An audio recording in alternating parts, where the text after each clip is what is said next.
Welcome to the 9th episode of All Things Crypto, an Elk Finance podcast. I'm Shiloh, also known as LT Snake Plissken. And I am Fareed. So today we're discussing Moose NFTs.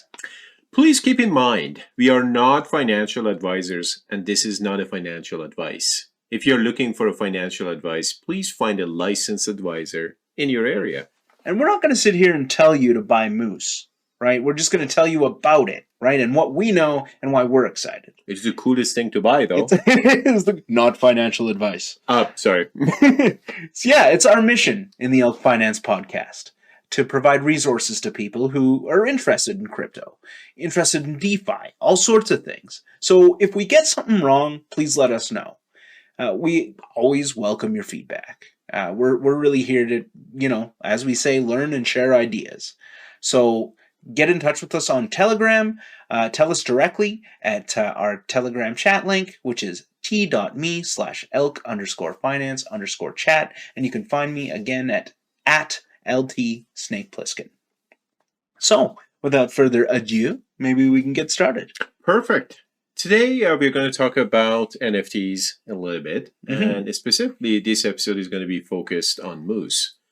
So let's just start with the generic question. What are NFTs? Well, NFT stands for non-fungible tokens. And I'm sure a lot of you know that, but, some people might not. So what is a non-fungible token? Well, it's a token that you cannot funge, obviously. That was funny. Right? It's basically a special kind of token that's on the blockchain that is then linked to something that provides what's called metadata. So this metadata is basically on the blockchain, and it links to maybe a picture, an article, any sort of data that's hosted somewhere else. And this means that you, as the if your wallet address holds the non-fungible token, it means you're kind of the owner of that image or document or whatever it is. And most of the time when we say NFTs, at least as this episode airs, we're thinking about images. So, and that's also the case in part with the Moose NFT. So the metadata, basically that link to the picture or a GIF is, somewhere else, hosted, but we of course own that contract address. We own that token that represents it. So we can always really kind of verify that it's legitimate. And I'm going to save a lot of this stuff for a future episode where we actually take a deep dive into NFTs. NFTs are a very interesting topic, and a lot of people are investing in them. But of course, the same as any other investment, there are a lot of risks, which, of course, in one episode, we're going to talk about it. But what is the deal with Moose NFTs? Yeah, so with Moose NFTs, basically they're Elk's and main NFT that accomplishes several goals. Number one, and the most exciting one, if you ask me, is it basically allows anyone who buys one in the future to run what's called a paranode, right? Which I did talk a little bit about in the All About Elk episode we did a few episodes ago. That's the most exciting thing, and I'll get into that a little bit as we go. For those guys who don't see my face, I'm smiling here. Yes. This is a big deal. That's a huge deal. And the number two function is they serve to provide liquidity for the next chain. Basically, think of fundraising so that when we launch Elk on a new chain, we have the liquidity to put there, especially if it's a big chain launch. So in the case of the Binance Smart Chain Moose, we're raising money for the Ethereum Moose launch. Because we know that's going to be huge, we want a lot of liquidity there, we want it to work, we want it to function, and liquidity is part of that. So getting more into that question about what it is and that paranode piece, really the idea is any Moose holder in the future is going to be able to allow one type of token. So picture any token on any chain. All of those tokens, right? Basically, the Moose allows you to stake it, basically kind of put your Moose up and link it to a token. Now, when you do that, that would allow that token to be wrapped, which we did talk about in some previous episodes. Basically, what that means is the token gets frozen in a smart contract on one chain, and another, what's called proxy token, is created. And in this case, this proxy token that would be created would be much like the current version of the ELK token. And the cool thing here is it could then be sent across chain to all of the chains that we're on, right? So basically, you could take, let's say XDAI, and you could wrap it on the XDAI chain. You could freeze it into a smart contract, create a wrapped version, and you could send it anywhere you wanted, which would be absolutely fantastic.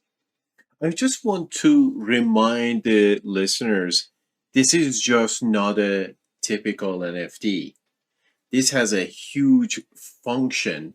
And one of the things which we have in this case is the scarcity of it. Do you want to comment on that? Yeah, absolutely. So we're only actually having 100 Moose NFTs per chain.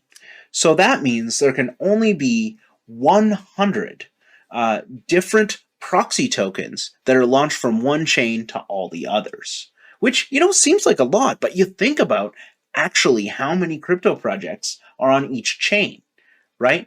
And imagine the Moose unlocking the ability to send that token to any chain, right? So a project's going to want that because they would have access to the ELKnet, be able to use that, and have all of our their tokens on different chains.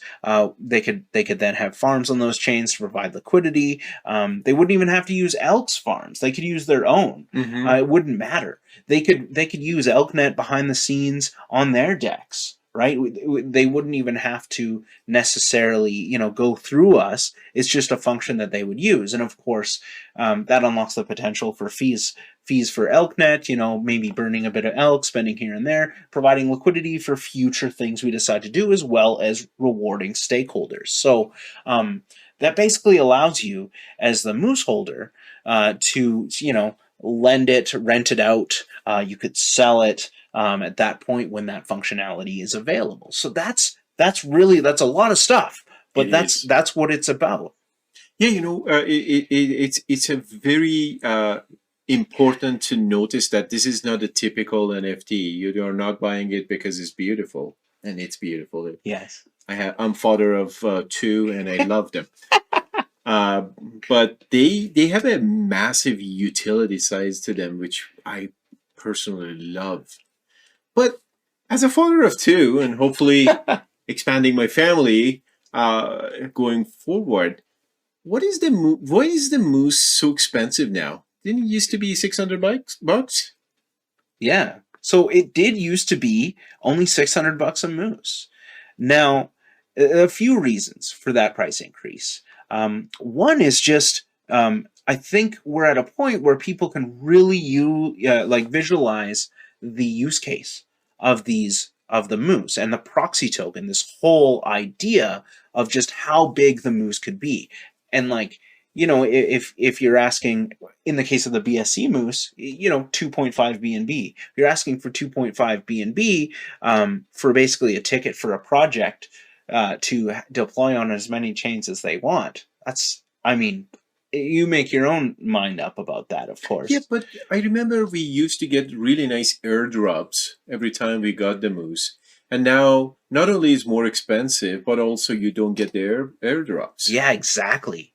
So one of the things that's happened is we've actually reached our limit in our tokenomics for airdrops. And so we allocated that certain amount of tokens to be dropped, and we're seeing that we're about at that point. So right now, at the recording of this episode, people are still going to get 4.2 ELK per Moose per chain. But of course, even that's subject to change at some point. Because, I mean, you can see the exponential growth. We've got 100 moose on every chain, so there's 100 more moose every chain that we launch the moose on, and then every new chain we launch on is is 4.2 more elk for each of those moose, of which those are continuing to increase, and you can see how even that can get out of control. So if we're giving that 600 bucks that you're spending, give or take, worth of a token back to the holder on the next chain, the thing is, we're taking from Peter and giving to Paul. We're not actually holding as much of this as we'd like, and we're not able to do a lot of these kind of cool things we want to do, and give a real opportunity for deep liquidity on those chains. So now, if we're taking 2.5 BNB and we're cutting back on the airdrops, now we're creating a more sustainable environment that is going to come back and benefit users in another way. Immediately giving back to them was great as we were getting started and going. Loved it. Right? And I can't hide it. Yeah. It was a win-win situation, but it wasn't as win for Elk and the users in the long run, who might want to use the new chains and have that deep liquidity. And as well, we can bring it out in different ways, with new features and stuff like that. So I think, as you said, as the community is becoming bigger and bigger, and we are getting more traction, and Elk is becoming a token which everybody lots of people know, and they're going to use. I think now the utility side is becoming bigger, and I think if you believe Elk in future is going to have a role to play in this ecosystem, is going to pay off. Yes, absolutely. So, and yeah, we're in that point of our development cycle where we have something to offer. We have something to show. You can see the ElkNet. You can see how many chains we're on. Like, you can almost touch how owning a moose is going to be, potentially very lucrative. Of course, it's risky, right? Because, if something happens and it doesn't work out, sure. Yeah. Absolutely. And crypto's risky, right? So we kind of get accustomed to it. But really, do your own research when it comes to this. Don't just go out and grab one because we think it's a good idea and we're excited about it. Really dig into it. Check the Medium articles. Talk to some users. Hang out in the chat. Talking to other people in other chats. See what they've got to say. And really, the moose is kind of a way to have a stake in the future of Elk, other than just having the Elk token. And you're also, in a way, investing in the fact that there'll be other projects that might use ElkNet. So you're making that bet. So you're telling me that this is the same as any other investment. Exactly. There's a downside, but you know what? The upside could be pretty big. Could be. Absolutely. Mm-hmm. And of course, this time we're trying something a little bit different with the BSC Moose. We want to, as we get bigger, the potential for botting increases. And the demand was obvious. I mean, if you look at XDAI Moose, they sold out in 15 seconds or less, actually. Was it 10 seconds? It might have been actually closer to 10. I had enough time to click once. Yes, exactly. Yeah. And so, if indeed there were bots, we want to mitigate that. So this time we've implemented a whitelist with the Binance Smart Chain Moose. This may differ depending on how this goes. This is a certain, this is December 1st of 2021. So, if you're listening to this in the future, we might be doing Moose a little bit different. But we wanted to use the people in Elk Season 2, the winners, who got above 100 points, and we wanted to reward, of course, the top 10 liquidity holders in BSC to be on the whitelist. So they get an opportunity first to have up for grabs of 30 moose to begin with, and then we're planning on kind of going to a public sale model that we've historically done, with a limit of 2 moose per address, and we'll kind of see how this goes, and how that works out. And yeah. One of the questions which maybe I should have asked earlier is related to, we have different levels for mooses. Do you want to, for people who are not familiar with those levels, Do you want to explain what they are and what they mean? Yeah, so we have the uncommon, the rare, and the epic. Now, the idea is there are 30 rare, 9 epic, and the rest of the 100 are uncommon, right? Mm-hmm. So we've got 61 uncommon. Now, of course, the first moose, 0, is never for sale. He's the that's Ralph. We don't sell Ralph. And then there's also some moose kept back for incentives and other things going forward in the development of our ecosystem. But the rest are for sale. So basically, the difference between the rarities, I want to tell you guys about some of the ideas we've got and some of the things that are coming, but it's under wraps. Ball says no go. We can't necessarily talk about exactly what this is going to be. And if you're hearing this episode at a later time, you'll probably already know and be excited.